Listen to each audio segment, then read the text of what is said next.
अब देखिए कई बार आपके एग्जाम में इस तरह के क्वेश्चंस भी पूछ लिए जाते हैं जिसमें कि एक चैप्टर नहीं, एक से ज्यादा चैप्टर के कॉन्सेप्ट्स यूज करके क्वेश्चन को सॉल्व करना होता है। तो यहाँ पर ऐसा ही एक क्वेश्चन है जो कि बहुत इंपॉर्टेंट है। और चलिए ये क्वेश्चन हमने लिया है प्रीवियस ईयर 2024 के क्वेश्चन पेपर से। चलिए करेंगे इस क्वेश्चन को।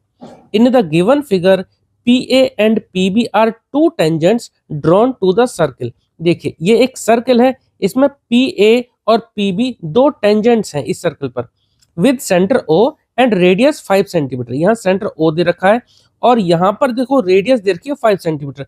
तो आप चाहो तो यहाँ से O को A से ज्वाइन कर सकते हैं, ठीक है। तो हमने क्या करा, रेडियस को यहाँ पॉइंट ऑफ कांटेक्ट से जोड़ दिया।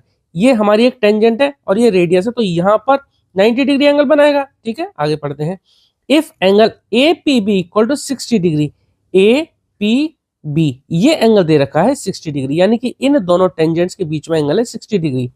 Then find the length of PA, तब हमें PA फाइंड आउट करनी है। देखिए वैसे तो ये सर्कल चैप्टर से है, लेकिन यहाँ पर PA हमें निकालना है, टेंजेंट्स फाइंड आउट करनी है। कैसे करेंगे, देखिए हमें पता है कि एक एक्सटर्नल पॉइंट से जब किसी सर्कल पर दो टेंजेंट्स ड्रॉ की जाती हैं, जैसे यहाँ पर एक एक्सटर्नल पॉइंट है P, तो PA एक टेंजेंट है, दूसरी टेंजेंट है PB, तो ये PA और PB दोनों इक्वल लेंथ की होंगी, ठीक है। ये हमने थ्योरम पढ़ी है सर्कल चैप्टर में। अब PA या PB कैसे निकालें, एक काम करेंगे, P को O से हम यहाँ ज्वाइन कर देते हैं, ठीक है। चलो कंस्ट्रक्शन में हम यहाँ लिख देते हैं पहले।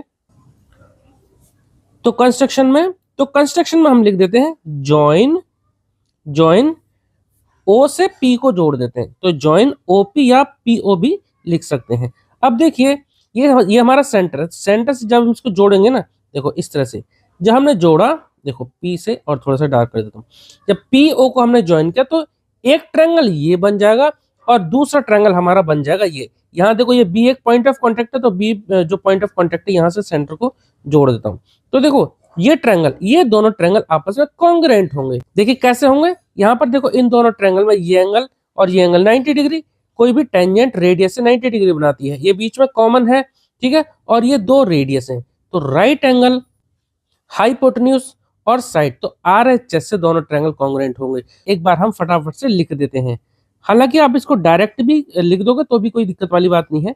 तो मैं यहाँ लिख देता हूँ पहले, in triangle APO and triangle BPO।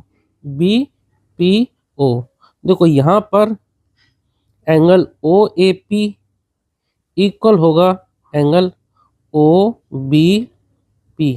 Reason क्या होगा इसका, ईच 90 डिग्री। और कैसे, एक रेडियस और टेंजेंट हमेशा 90 डिग्री का एंगल बनाते हैं, सेम हमारा यहाँ पर भी है, ठीक है। दूसरा देखो यहाँ से OP इक्वल टू OP, ये कॉमन है, ठीक है, ये क्या होगा, कॉमन। और देखो OA इक्वल टू OB, दोनों क्या है, radii of the same circle की रेडियस इक्वल होती है, ठीक है। तो लिख देते हैं रेडियाई ऑफ द सर्कल, ठीक है। चलो आगे बढ़ते हैं। तो यहाँ पर देखो एक 90 डिग्री, फिर एक हाइपोटेन्यूज, राइट एंगल, ये हाइपोटेन्यूज, राइट एंगल के जस्ट अपोजिट साइड को क्या बोलते हैं, हाइपोटेन्यूज। तो राइट एंगल, हाइपोटेन्यूज और ये साइड, तो RHS से दोनों ट्रायंगल कॉन्ग्रुएंट हो गए। मैं एक बार लिख देता हूं, therefore by RHS rule triangle APO congruent हो गया ट्रायंगल BPO। देखो हमें यह ट्रायंगल कॉन्ग्रुएंट नहीं करना था, लेकिन ट्रायंगल को कॉन्ग्रुएंट करने के बाद ही हम ये कह सकते हैं, देखो जब ये ट्रायंगल और ये ट्रायंगल कॉन्ग्रुएंट हो गए तो बाई CPCT ये एंगल और ये एंगल, ये दोनों आपस में इक्वल होंगे, ठीक है। एंगल APO इक्वल टू होगा एंगल BPO, ठीक है। मैं लिख देता हूं, therefore by CPCT corresponding part of congruent triangle, जो दो ट्रायंगल कॉन्ग्रुएंट होते हैं उनके करस्पॉन्डिंग पार्ट इक्वल होते हैं, तो बाई CPCT हम कह सकते हैं angle APO equal to angle BPO। अब देखो ये दोनों का सम, ये एंगल APB बन जाएगा ना, APO इतना ये वाला और BPO इतना, तो इन दोनों को जोड़ेंगे तो क्या बन जाएगा, 60 डिग्री।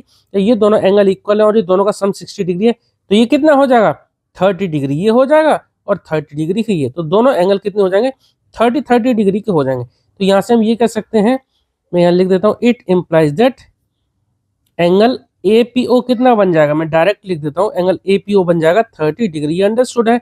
जब पूरा एंगल 60 डिग्री है तो ये आधा आधा हो गया, यानी कि 30 डिग्री हो गए। अब यहाँ पर हम सिर्फ ये 30 डिग्री हमें पता पड़ गया, क्या इसके बेसिस पे हम AP निकाल सकते हैं? बिल्कुल निकाल सकते हैं। अगर आपने ट्रिग्नोमेट्री का चैप्टर सही से किया है तो आपको ध्यान आ गया होगा, जब किसी एक ट्रायंगल में एक एंगल दे रखा हो और कोई एक साइड गिवन हो, तब हम बाकी की दोनों साइड्स को निकाल सकते हैं। ठीक है, तो आपको समझ में आ गया। हम यहाँ पर ट्रिग्नोमेट्री यूज करने वाले हैं। ठीक है, तो यहाँ ट्रायंगल ले लेते हैं APO। ठीक है, लिख लेते हैं, इन ट्रायंगल APO। तो इन ट्रायंगल APO में देखो, ये OA साइड कितनी दे रखी है, ये एक रेडियस है ना, तो रेडियस हम यहाँ लिख सकते हैं 5 सेंटीमीटर। अब आपको निकालना है AP। देखिए, एप्लीकेशंस ऑफ ट्रिग्नोमेट्री में भी हमने इस तरह के क्वेश्चन करे थे, जिसमें कि एक एंगल दे रखा हो, बाकी के दो साइड में से कोई एक निकाल लो। और ट्रायंगल चैप्टर में भी हमने समझा था कि ये एंगल दे रखा है, ये साइड अगर हमें निकालना तो हमें क्या यूज करना पड़ेगा, यहाँ पे हम लगाएंगे क्या, कॉस लगाएंगे या साइन लगाएंगे या टेन। देखिए क्या लगाएंगे, देखिए यहाँ हम लगा सकते हैं टेन। कैसे? ये एंगल हमें पता है, इससे सटा हुआ जो साइड होता है ना, वो होता है बेस। मैं यहाँ पर एक बार इसको थोड़ा सिंप्लीफाइड वे में समझाता हूँ। यहाँ मैंने एक अलग से ट्रायंगल बना लिया। ठीक है, ये एंगल था कितना, 30 डिग्री, यहाँ लिख लेते हैं हम 30 डिग्री। और ये साइड ये 90 डिग्री होगा। ये साइड 30 डिग्री से सटी हुई साइड है, 30 डिग्री ये था, सटी हुई साइड हमारी ये वाली होगी PA। ठीक है, ये क्या होगा A और ये P। और हमें ये साइड, ये वाला ये जो साइड है जो 5 सेंटीमीटर है, जो 90 डिग्री हमारी, ये साइड हमारी 5। तो हमें ये पता करनी है। ठीक है, तो हम यहाँ लगा सकते हैं क्या, 10। क्या लगा देंगे, 10। 10 30 डिग्री। देखिए 10 क्या होता है, 10 होता है हमारा परपेंडिकुलर अपॉन बेस। अगर ये एंगल लेते हैं तो ये हमारी हो जाएगी बेस और ये बन जाएगा परपेंडिकुलर। ट्रिग्नोमेट्री हमेशा हम राइट एंगल ट्रायंगल में ही लगाते हैं। ये एंगल तो ये बेस, ये परपेंडिकुलर, तो 10 30 डिग्री क्या होगा, परपेंडिकुलर अपॉन बेस। तो क्या हो जाएगा, OA अपॉन AP। और OA हमें पता है 5 सेंटीमीटर, तो 5 अपॉन AP। 10 30 की वैल्यू होती है 1/√3। तो 1/√3 इक्वल टू 5 अपॉन AP। यहाँ से अगर AP को 1 से यानी क्रॉस मल्टीप्लाई करेंगे तो क्या होगा, AP इंटू 1 AP। मैं यहाँ लिख देता हूँ आगे। तो AP की वैल्यू कितनी आ जाएगी, AP इक्वल टू √3 को 5 से मल्टीप्लाई कर देंगे तो 5√3। तो यहाँ से आप डायरेक्ट AP की वैल्यू निकाल सकते हैं। AP कितना आ गया, 5√3 और सेंटीमीटर में, क्योंकि दूसरी साइड भी सेंटीमीटर में थी। ठीक है, तो हमने यहाँ पर सर्कल चैप्टर का भी कॉन्सेप्ट यूज करा और ट्रिग्नोमेट्री भी यूज करी। इस तरह से हमने ये साइड PA निकाल ली। उम्मीद करता हूँ आपको क्वेश्चन समझ में आया होगा।